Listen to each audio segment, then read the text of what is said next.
स्वागत है आप सभी का हमारे इस यूट्यूब चैनल में। तो आज की वीडियो में देखेंगे 10 क्लास का मैथ तीसरा चैप्टर दो चर वाले रैखिक समीकरण युग्म pair of linear equation in two variable. सबसे पहले देखिए, इस चैप्टर को पढ़ने के लिए हमें कुछ अनुपात याद रखना होगा या फार्मूला कह सकते हैं। कुछ फार्मूला, कुछ सूत्र, कुछ अनुपात है, उसको याद रखना होगा। क्या है तो देखिए, अनुपातों का तुलना। देखिए सबसे पहला क्या है, a1/a2 नॉट इक्वल टू अगर आवे b1/b2 तो उसका जो ग्राफ बनता है वो प्रतिच्छेदी करती हुई रेखाएं बनती है। ये जो चैप्टर है तीसरा चैप्टर, इसमें बस ये तीन चीज को याद रखना है। यहाँ पे जो आपको स्क्रीन में दिख रहा होगा, ये तीन फॉर्मूला को सही से याद कर लेना है, इसी से पूरा चैप्टर खत्म, और कुछ इसमें याद नहीं करना है। तो अगर a1/a2 not equal to b1/b2 रहे तो क्या करता है, उसका जो ग्राफ बनेगा, दूसरा चैप्टर जब पढ़ाए थे उसमें बताए थे कि ग्राफ जो होता है उसमें जो कटता है तो कितना बार कब कट रहा है उसको समझाए थे। ठीक है, तो ग्राफ जो बनेगा इस सिचुएशन में, पहला कंडीशन में, तो जो ग्राफ का रेखा है वो प्रतिच्छेद करती हुई रेखा बनेगा। ठीक है, जैसे ग्राफ कैसे, ये एक्स अक्ष और ये वाई अक्ष, इस तरह का ग्राफ रहता है। तो यहाँ से जो पहला कंडीशन जो है उसमें जो ग्राफ बनेगा तो उसमें प्रतिच्छेद करता हुआ रेखा दिखेगा। कैसा, तो जैसे एक लाइन ऐसा गया तो एक लाइन ऐसा आएगा, प्रतिच्छेद करेगा। ठीक है, एक दूसरे को काटेगा पहला कंडीशन में। और जब प्रतिच्छेद करेगा मतलब एक जगह कहीं पे कट हो रहा है और एक जगह कट हो रहा है, इसका मतलब होता है कि ये जो बीजगणित होगा उसका एक हल होगा, या उसी को बोलते हैं अद्वितीय हल, या इंग्लिश में यूनिक सॉल्यूशन कहते हैं। ठीक है, सिंगल एक ही हल होगा उसका, जिसको यूनिक सॉल्यूशन कहेंगे या अद्वितीय हल कहेंगे, पहला कंडीशन। जब क्वेश्चन में आएंगे तो ये और अच्छे से समझ में आएगा हम बोलना क्या चाह रहे हैं, लेकिन अभी बस थोड़ा सा इसको ध्यान में रखें। उसके बाद फिर जब क्वेश्चन इस टाइप का क्वेश्चन में आएंगे तो सारी चीजें समझ में आ जाएगा। बस अभी ध्यान में रखें कि यही तीनों चीज की जरूरत है। a1/a2 बराबर b1/b2 और c1/c2 तीनों अगर बराबर आ जाए तो समपाती रेखा होता है। अगर समपाती रेखा हो तो ऐसा ग्राफ बनता है, एक लाइन खींचिए और इसी के ऊपर एक और लाइन आ गया तो इसको बोलते हैं समपाती रेखा। क्या बोलते हैं, समपाती। और प्रतिच्छेद मतलब ऐसा कट कर रहा है। समपाती रहता है तो अपरिमित रूप से अनेक हल होता है। देखो ग्राफ जितना बार आपस में कटेगा उतना ही उसका सॉल्यूशन होता है। तो एक बार कटा तो एक हल, लेकिन समपाती मतलब हो रहा है एक लाइन खींचे और इसी के ऊपर एक लाइन और आ गया, इसी के ऊपर एक लाइन और आ गया, मतलब हर जगह कट रहा है, ऐसा हो गया। ठीक है, एक लाइन है ये, इसी लाइन में एक और लाइन आ गया, इसका मतलब हर जगह कट रहा है, हर जगह टच कर रहा है। तो हर जगह टच कर रहा है, इसका मतलब इसका हो गया अपरिमित रूप से अनेक हल। इसी तरह अगर तीसरा कंडीशन आवे कि a1/a2 बराबर आवे b1/b2 का, लेकिन तीसरा का बराबर नहीं आवे तो उसको बोलते हैं समांतर रेखा उसमें बनेगा। समांतर रेखा मतलब एक रेखा ऐसा गया, यहाँ पे समझो एक रेखा ऐसा, और इसी का समांतर एक और रेखा। अब देखो ये आपस में कभी कटेगा ही नहीं।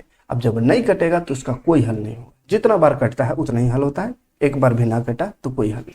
ठीक है, और ये a1/a2 b1/b2 जो बताए थे, इसमें a1 a2 b1 b2 c1 c2 ये सब आ रहा है, तो ये है क्या, तो उसका एक यहाँ पे इस तरह का क्वेश्चन रहता है। a1/a2 यहाँ पे देखिए a1 x रहेगा, x के साथ रहेगा उसको a1 कहेंगे, फिर b1 y यानी b के साथ रहेगा, y के साथ रहेगा उसको b, उसके बाद फिर c1 बराबर 0 ऐसा रहेगा। फिर रहेगा a2x plus b2y plus c2 बराबर 0। तो इस तरह का कंडीशन रहेगा। ठीक है, दो समीकरण रहेगा, दो रैखिक समीकरण जिसमें दो चर रहेगा, इसलिए चैप्टर का नाम है दो चर वाले रैखिक समीकरण। तो दो चर वाले रैखिक समीकरण रहेगा मतलब दो चर x और y रहेगा। तो x के साथ जो रहेगा उसको a कहते हैं, y के साथ रहेगा तो उसको b कहेंगे। और चूंकि दो समीकरण है इसलिए शुरू वाला समीकरण वाला को a1 b1 c1, जिसमें x y ना हो उसको c, दूसरा समीकरण में a2 b2 c2 हो जाएगा। ठीक है, तो ये थोड़ा सा इसको ध्यान में रखिएगा। आगे बढ़ते हैं, एक्सरसाइज में आते हैं। तो 3.1 जो एक्सरसाइज है इसको ग्राफ विधि से हल करना है। कैसा, ग्राफ विधि से। तो ग्राफ विधि से इसको हल करके देखते हैं कैसे हल होगा। तो देखो सबसे पहले इसका सॉल्यूशन देखते हैं, क्वेश्चन पढ़ लेते हैं, क्वेश्चन समझ लेते हैं, उसके बाद सॉल्यूशन में आएंगे। तो क्वेश्चन है, क्वेश्चन क्या है वो, निम्नलिखित समस्याओं में रैखिक समीकरण के युग्म बनाइए और उनके ग्राफ विधि से हल कीजिए। इंग्लिश में बात करें तो in the following problem make a pair of linear equation and find their solution by graphical method. कुछ लीनियर कुछ प्रॉब्लम दिया हुआ है, वर्ड प्रॉब्लम। इस वर्ड प्रॉब्लम को हमको इक्वेशन बनाना है। इक्वेशन जब बन जाए तो उसको फिर ग्राफ विधि से, ग्राफिकल मेथड से उसको सॉल्व कर देना है। ठीक है, तो पहला क्वेश्चन है कक्षा 10 के, क्या क्वेश्चन है वो, कक्षा 10 के 10 विद्यार्थियों ने एक गणित की पहेली प्रतियोगिता में भाग लिया। ठीक है, यदि लड़कियों की संख्या लड़कों से 4 अधिक हो, देखो यहां पे इसको ध्यान रखना है, लड़कियों की संख्या कितना है, लड़कों से 4 अधिक है। ठीक है, तो प्रतियोगिता में भाग लिए लड़कों और लड़कियों की संख्या ज्ञात कीजिए।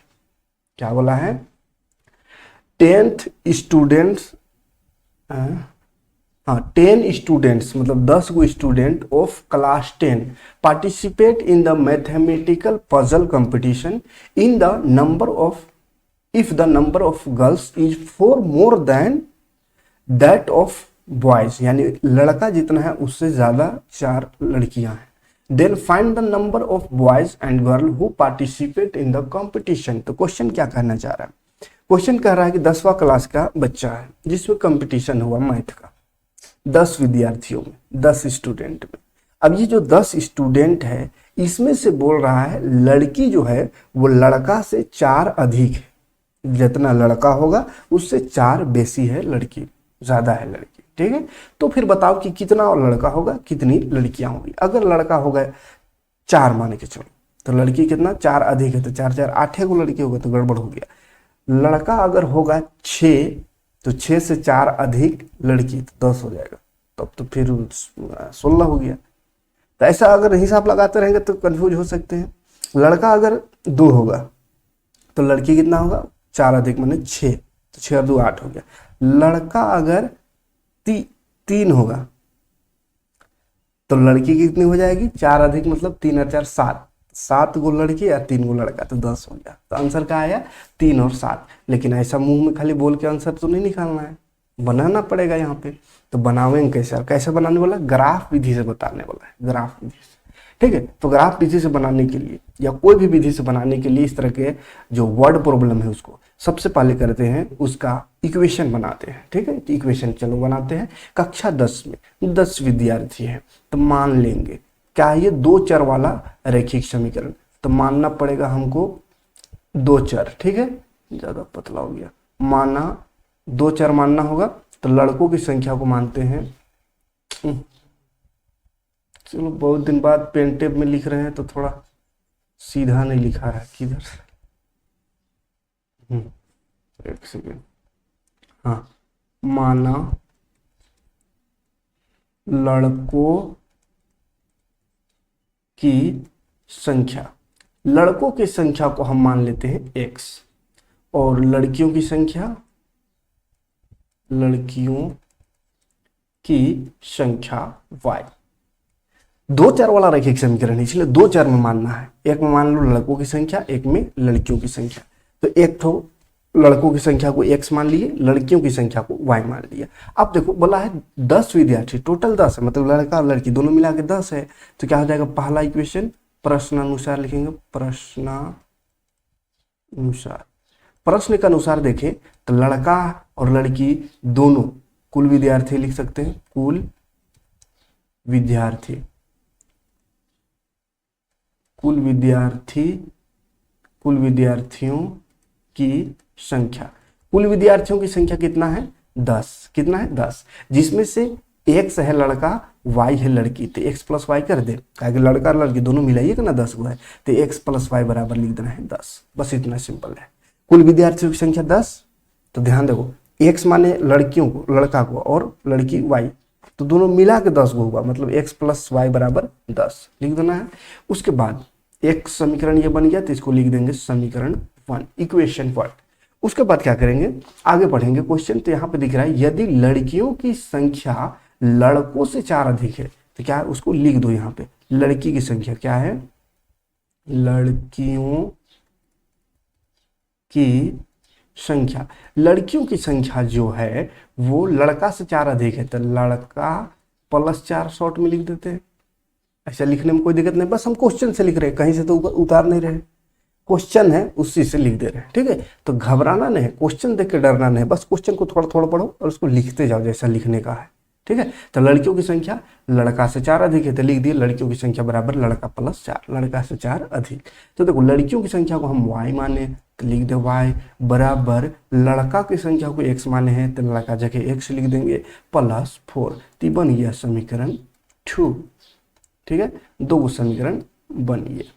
अब जब 2 समीकरण बन गया तो फिर इसको ग्राफ विधि से बोला हल कर। तो ग्राफ विधि से हल कैसे करते हैं, तो उसके लिए सबसे पहले देखो समीकरण 1 से लिखेंगे, समीकरण 1 से, समीकरण 1 से। तो समीकरण 1 क्या है, देखो समीकरण 1 है x प्लस वाई बराबर 10। अब ग्राफ विधि से हल करने का 8वां क्लास में भी था, 9वां क्लास में भी था, सब क्लास में पढ़ा है। क्या करते हैं, या तो x या y दोनों में से किसी एक को एक तरफ कर देते हैं और बाकी जितना भी है सबको एक साइड ले जाते हैं।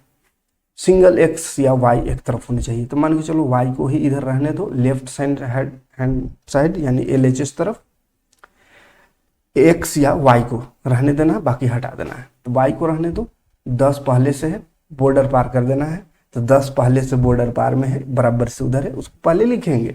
तब x को हटाओ तो x उधर जाके हो गया -x, प्लस वाला उधर जाके माइनस होता है, इतना तो मालूम होगा। बराबर से उधर जब जाता है, प्लस में कोई है तो माइनस, माइनस में हो तो प्लस, गुणा में हो तो भाग, भाग में हो तो गुणा, स्क्वायर में हो तो रूट, रूट में हो तो स्क्वायर, इस तरह से होता है, ठीक है। अब ये हो गया, इतना सा हो गया। देखो इधर LHS तरफ सिर्फ और सिर्फ सिंगल x या y होनी चाहिए, तो देखो यहाँ सिर्फ और सिर्फ y है, तो काम हो गया इसका। अब क्या करना है, एक बॉक्स बनाना है, यहाँ पे एक डब्बा बनाना है जिसमें 2 खंधा कर देना है, ऐसा ऐसा, ठीक है। एक में लिख देना है x, एक ठो में लिख देना है y, ठीक है।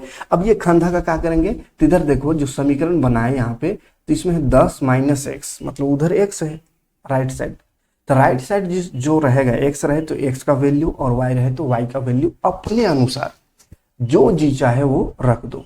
तो हम मान के चलो x में हमको मन कर रहा है कि 0 रखे, कुछ भी रख सकते हैं, तो 0 रख दो और इसको सोल्व कर दो। तो देखो बाबू क्या होगा, x बराबर 0 रखने पर, x बराबर अगर 0 रख देते हैं तो क्या हो जाएगा 10 माइनस 0, तो 10 माइनस 0 मतलब 10 से होगा 10, ठीक है। तो y में लिख देंगे 10, 2 वैल्यू रखना है। तो हमको अब मन कर रहा है कि ना x में हम 5 रख दें, चलो 5 रख दे, तो x का सीधा वाला डब्बा में 5 भर दो। अब देखो क्या होगा, तो 10 माइनस x में 5 रखे तो 10 माइनस 5 5 आएगा, तो यहाँ भरा आ जाएगा y में 5, ठीक है। तो इस तरह से एक डब्बा कंप्लीट, इसी का काम है ग्राफ में, ये जो डब्बा बनाए उसका, ठीक है। अब आगे बढ़ेंगे तो सेकेंड समीकरण क्या है उसको देख लेते हैं। y बराबर x प्लस 4, ये दूसरा समीकरण है। तो दूसरा समीकरण को बनाते हैं। दूसरा समीकरण क्या है, लिखेंगे यहाँ समीकरण 2 से, समीकरण 2 से। समीकरण 2 है y बराबर x प्लस 4। अब देखो यहाँ पे इधर उधर करने की जरूरत नहीं, क्योंकि यहाँ तो सिंगल y अलग हो चुका है पहले ही से, तो अलग इधर करने की जरूरत नहीं, बस इसमें डायरेक्ट डब्बा बना दो।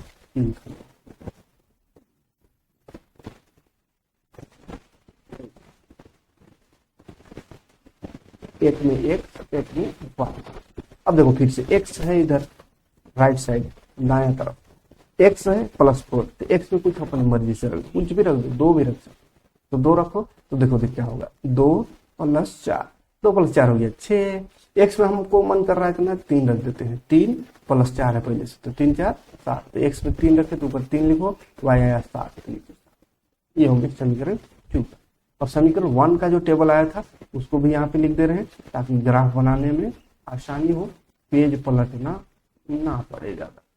x y था और कितना कितना आया था, x में देखो 0 रखे थे तो 10 आया था, फिर 5 रखे थे तो 5 आया था, 0 10, फिर 5 रखे थे एक बार 5 ही आया। ये समीकरण का डब्बा जो है 2 गो बन गया, सोल्यूशन इसका हल इसका। अब इसी को बस एज ए टी ग्राफ में उतार देना है। काम यही दोनों का अब है, उधर जितना काम की उसका काम अब नहीं है, इस सब का अब सिर्फ ग्राफ, ये जो डब्बा बनाए उसका काम है। तो ग्राफ बनाओ, सीधा ये ग्राफ बना लेते हैं, ठीक है। अब ग्राफ में होता क्या है, ये इधर हो गया एक्स अक्ष, ऊपर वाला वाई अक्ष, और यहाँ पे जो होता है जहाँ पे कट किया वहां पे 0 0 रहता है, एक्स भी 0 वाई भी 0, ठीक है। उसके बाद दाहिने तरफ जाते हैं तो प्लस पे 1 2 होता है, इतना तो मालूम ही होगा, 1 2 3 4 5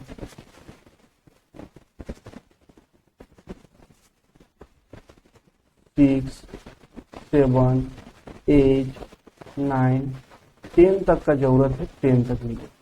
ऊपर में 1 2 3 4 5 6 7 8 ही तक बना ऊपर। चलो इधर माइनस होता है, -1 -2, तो माइनस कोई नहीं है इसलिए लिख दो, -1 -2 -3। देखो ध्यान से, प्लस में सब है ना, जो भी वैल्यू आया है, जो भी मान आया है वो सब प्लस में, इसलिए प्लस प्लस वाला को ज्यादा लिखे, माइनस वाला को ज्यादा लिखने की जरूरत नहीं है। इधर एक्स डैश होता है, इधर वाई, ठीक है। दाहिने तरफ प्लस में, ऊपर भी प्लस में, लेफ्ट साइड और नीचे साइड माइनस होता है। अब देखो पहला समीकरण में क्या दिख रहा है, इसका कलर चेंज करते हैं ताकि और अच्छे दिखे। पहला में देखो एक्स का वैल्यू अगर 0 लिए थे तो वाई 10 आया, क्या हो गया 0 10 वाई 10 है ना। तो एक्स का वैल्यू 0, तो एक्स में 0 कहाँ है, यहाँ पे है 0, तो यही होगा, तो 0 हो गया, दिख नहीं रहा, 0 यहाँ हो गया, ठीक है 0 और y में 10, तो y में 8 तक हम लिखे हैं, तो मान चलो यहाँ पे 9 होगा और इसको थोड़ा और ऊपर करेंगे तो 10 होगा, ठीक है। तो ये 10 वाला पॉइंट में ऐसा बिंदु लगा देना है, और ये 0 वाला, 0 और 10 का सीधा करना है, तो 0 और 10 का सीधा तो 10 नहीं जाएगा, यहाँ पे लिख देना है, यहाँ पे बिंदु दे करके 0 x को पहले लिखते हैं फिर y को, तो 0 और 10, ठीक है 0 और 10 लिख देना है। उसके बाद फिर दूसरा देखो 5 रखे थे तो 5 ही आया था, तो 5 देखो x में 5 ही रहा, ठीक है, x में 5 हो गया। अब 5 रखने से क्या था, 5 ही आया था, तो 5 y में भी देखो ये 5 प्लस, और ये x वाला 5। अब इसका सीधा करो, तो इसका सीधा करेंगे तो ऐसा इधर आएगा, ये यहाँ पे आएगा, ये बन गया 5 5, आ गया ये 5, ठीक है। उसके बाद ये जो दोनों बिंदु आया, बस वो दोनों बिंदु को स्केल लगा करके ऐसा सीधा स्केल से, है ना, बिना स्केल का हम टेढ़ा मेढ़ा खींच दे रहे हैं, स्केल से आपको यहाँ पे सीधा खींच देना है। चलो स्केल हम भी लगा देते हैं, गड़बड़ दिखा, स्केल लगाते हैं फटाफट, सीधा खींच देना है लाइन, ठीक है। इस बिंदु से लेकर के ये वाला बिंदु तक ऐसा लंबा लाइन खींच देना है, दिख रहा है लाइन। अब देखा ये रेड लाइन जो खींचे, या इस तरह का कलर कर दे रहे हैं, ये लाइन खींच देना है, ठीक है। ये लाइन खींच दिए, उसके बाद दूसरा ग्राफ में आ जाओ, दूसरा ग्राफ में आओ, दूसरा सॉल्यूशन जो आया था, दूसरा समीकरण, उसमें तो x का 2 रखे थे तो y 6 आया था, तो x में 2 ये है यहाँ पे, और y में 6 के पास चल जाओ, तो यहाँ 6। अब इसका सीधा करो तो ऐसा 2 का सीधा ऊपर जाओ, 2 का ऊपर जाएगा ये, और ये 6, तो यहाँ पे आया 2 6, 1 हो गया। दूसरा 3 रखे थे तो 7 आया था, तो 3 देखो यहाँ 3, और इसका ऊपर सीधा जाओ, ऊपर 7 तक, ये रहा 7, ये जहां आया यहाँ पे 3 7 लिख दो, ठीक है। अब ये बिंदु जो बना 2 6 और 3 7 वाला, ये दोनों है, इससे भी एक लाइन खींच देना है, जो अभी लाइन बना वहां से भी एक लाइन खींच देना, दोनों बिंदु से कटते हुए। तो ये दोनों बिंदु से कटते हुए अगर लाइन खींचेंगे, ये खींचा गया इस तरह से, इस तरह से, इसको थोड़ा और बढ़ा देते हैं, दोनों बिंदु से टच करते हुए लाइन को बढ़ा देना है, ये ठीक है। अब ये बन गया 3 7 और दोनों समीकरण का ग्राफ बन गया। ये पहला वाला समीकरण का एक हो गया और ये दूसरा वाला का हो गया। अब देखना है यहाँ पे कि जहाँ पे ग्राफ कटता है, जहाँ पे कटता है वही तो उसका हल होता है। तो देखो कहाँ कट रहा है, तो कहाँ पे कट रहा है बाबू, देखो ध्यान से, यहाँ पे कट रहा है, ये वाला हिस्सा कट रहा है। कहाँ कलर होता है, ये नहीं दिख रहा है।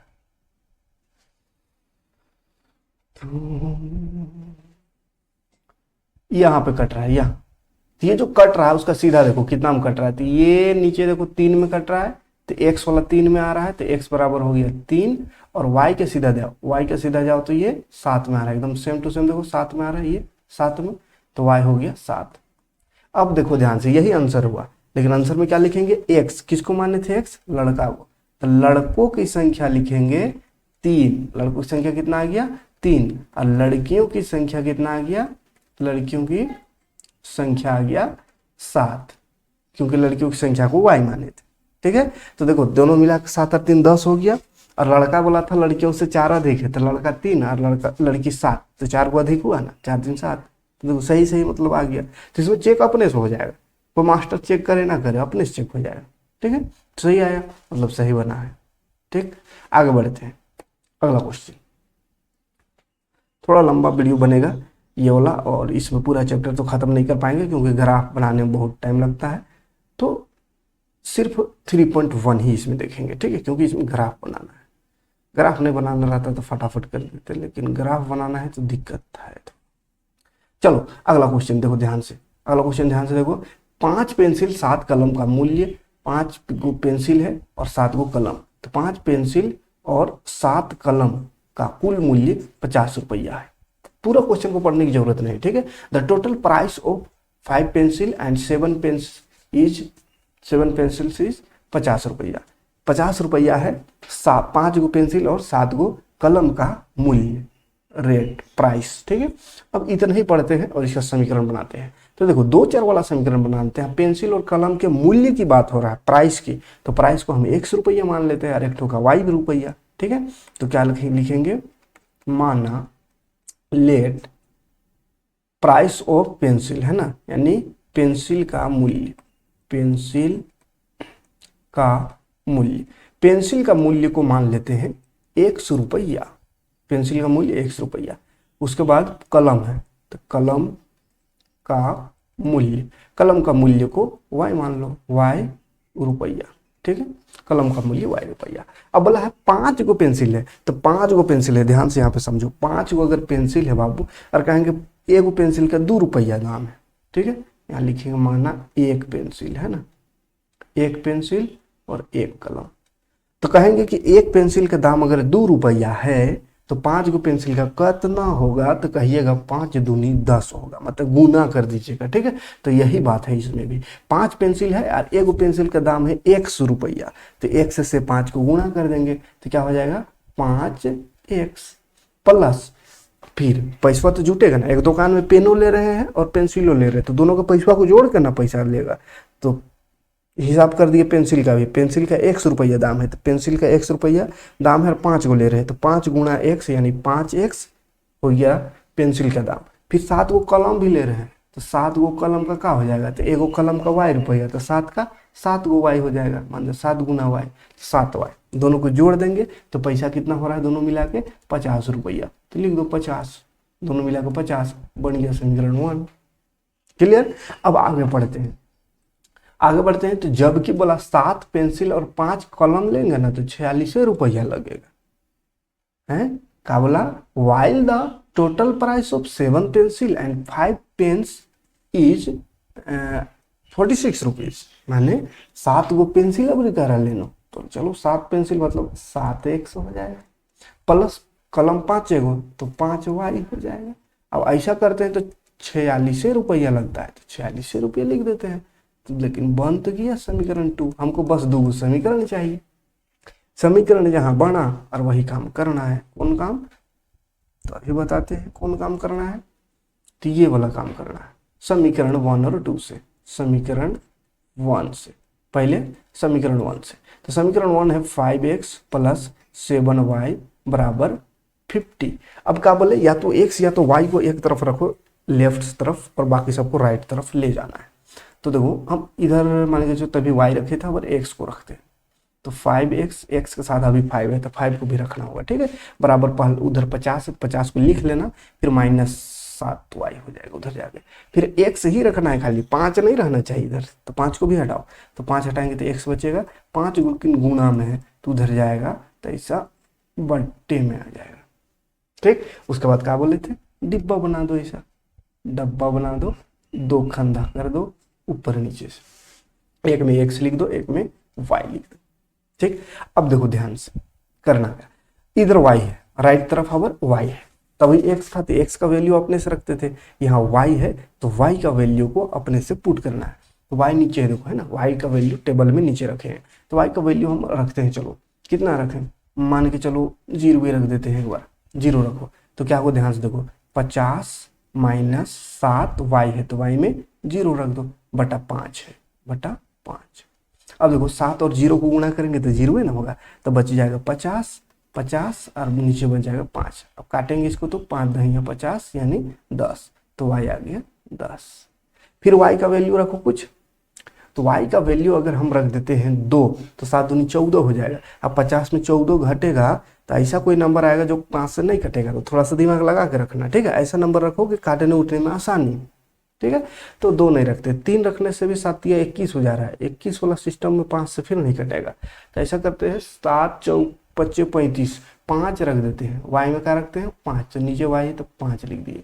5 रखने से क्या होगा, 7 25 35 होगा ना, अब 50 में 35 घटेगा तो 15 बचेगा, अब 15 5 से कट जाएगा, ठीक है। तो इसको डायरेक्ट कर सकते हैं 50 माइनस 7 गुना 5 है, 5 रखे तो नीचे 5, 50 माइनस 7 बचे 35 बटा 5, अब 35 में 50 तो 15 बटा 5, 5 तो 5 तिया 15, 5 तिया 15 हो गया, तो कितना आ गया 3। बस ये ही काम तो करना था, एक समीकरण का काम खत्म। अब आते हैं सेकेंड समीकरण, यहीं पे अगर हो जाए काम तो यहीं कर देते हैं, समीकरण 2 से। समीकरण 2 से, समीकरण 2 में देखें, समीकरण 2 में है 7x plus 5y is equal to 46। हमको यहाँ से x या y निकालना था, अब x निकालने थे पहला समीकरण में, अब यहाँ से y निकाल देते हैं, तो चलो y को रहने देते हैं, 5y है साथ है, तो उधर हो गया 46 माइनस 7x। चलो अब देखो क्या करें, 5 को भी हटाना होगा ना, तो 5 हट गया तो y बराबर 46 माइनस 7x बटा 5। फिर टेबल बना दो इसका, इस समीकरण 2 का टेबल बन रहा है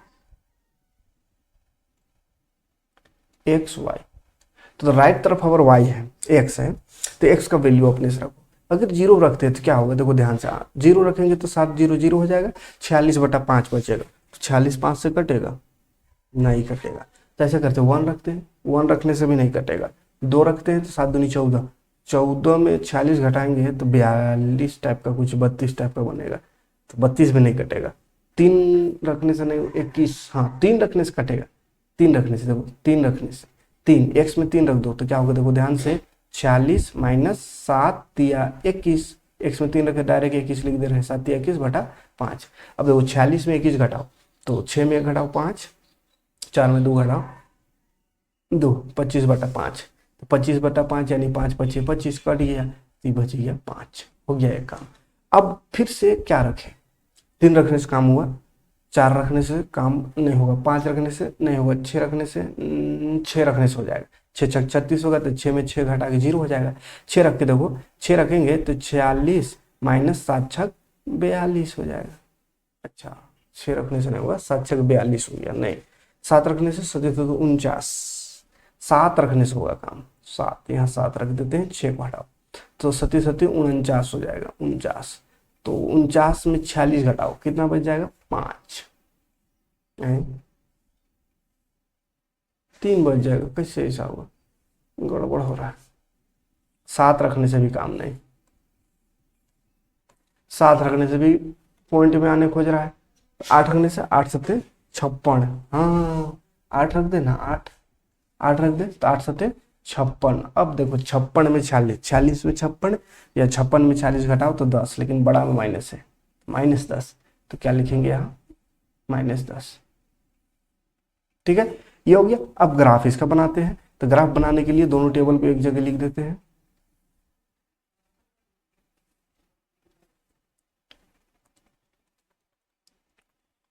दोनों टेबल को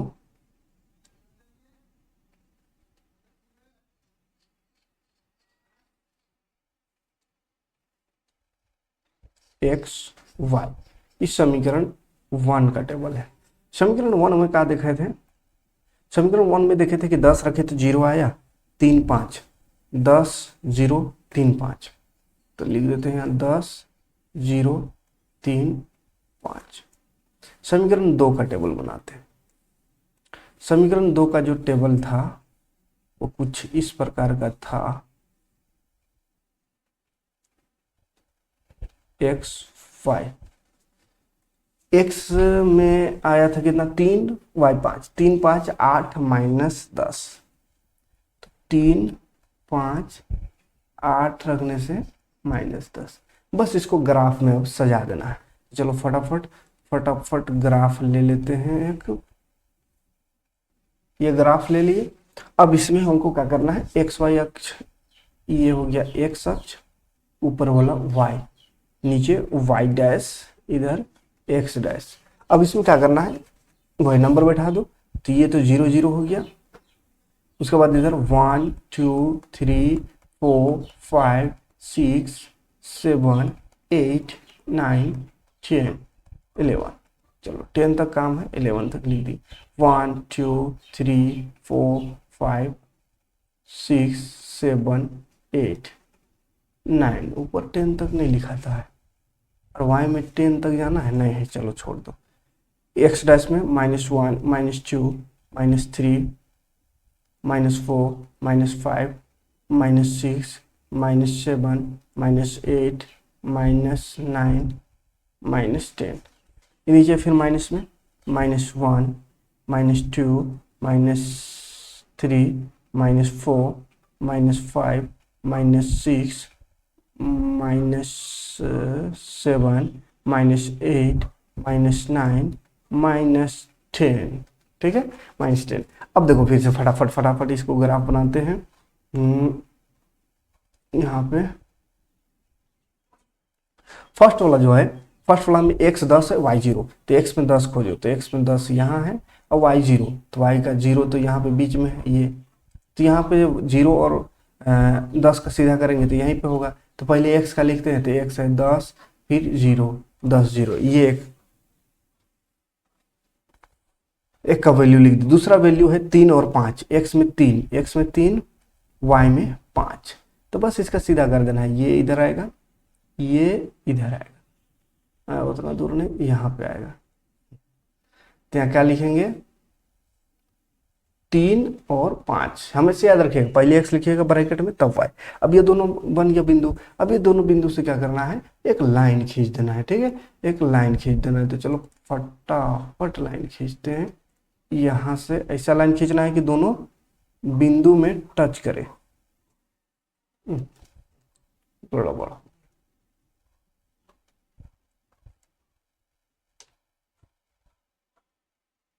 दोनों बिंदु में लाइन टच करे, सीधा लाइन एकदम, ये एक लाइन हो गया। अब इस लाइन को आपको दिख नहीं रहा होगा, तो हम इसको कलर चेंज करने का कोशिश करते हैं, वाइट कर दे, कहाँ वाइट कलर ही नहीं, चलो अब दिख रहा है, अब दिख रहा है, चलो दिख गया, पहला समीकरण बन गया। यहाँ पर लिख सकते हैं ये जो ग्राफ बना वो पहला समीकरण का था, फर्स्ट इक्वेशन का। अब दूसरा मैच है, दूसरा समीकरण का जो ग्राफ है उसके लिए हम ले लेते हैं अलग कलर। तो दूसरा समीकरण का में x है 3 y 5, तो x3 कहाँ खोजो, ये x3 y 5 same to same यहीं पे आ गया, x3 और y 5 यहाँ पे नीचे लिख देते हैं 3 और 5। दूसरा समीकरण में भी 3 5 आए। उसके बाद 8 और -10, तो x में 8, ये x में 8 हो गया, -10, तो -10 तो नीचे है, ये y में, तो इसको टेढ़ा हो रहा, इसको सीधा करेंगे ऐसा 8 तक है ना, ये यहाँ पे आएगा 10 और -8 ये हो गया। फिर ये दोनों से मिला करके एक लाइन खींच दीजिए, काम खत्म। ठीक है, तो ये दोनों बिंदु से टच करना चाहिए है ना, और टच नहीं कर रहा है इसका मतलब गड़बड़ मामला है, सीधा नहीं है ना।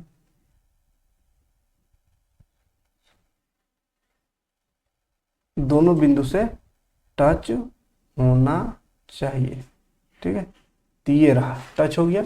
अब इसको थोड़ा मोटा कर देते हैं ताकि आपको दिखे, ये हो गया।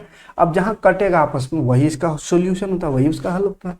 तो कटा कहाँ पे, देखो 3 5 में, कहाँ कटा 3 5 में। इसका मतलब क्या समझ में आ रहा है, x में 3 और y में 5 है, x 3 y 5, मतलब इसका आंसर x बराबर 3 y बराबर 5। अब देख लो क्या चीज को माने थे, x माने थे पेंसिल का दाम, x किसका माने थे, पेंसिल का दाम। आप लास्ट में इज्जत से लिख दीजिएगा पेंसिल का कीमत बराबर 3 और पेन का कीमत बराबर 5 रुपये। ठीक है, तो ये इस तरह से क्वेश्चन इसका बनता है, ग्राफ विधि से आप इस तरह से हल कर सकते हैं। ठीक है, तो उम्मीद करेंगे कि अब जो क्वेश्चन है, तो चलिए इतना ही ग्राफ का क्वेश्चन था ये, हाँ ग्राफ का क्वेश्चन इतना ही था। इसके बाद जो दूसरा नंबर क्वेश्चन है वो अनुपात से है, तो अनुपात वाला क्वेश्चन को नेक्स्ट वीडियो में देखेंगे, क्योंकि ये वीडियो बहुत लंबा हो रहा है, बहुत ज़्यादा लंबा हो जाएगा तो फिर भागिएगा। ये आज की वीडियो में इतना ही, ग्राफ का ही क्वेश्चन देखते हैं, कल की वीडियो में देखेंगे इसका आगे क्वेश्चन।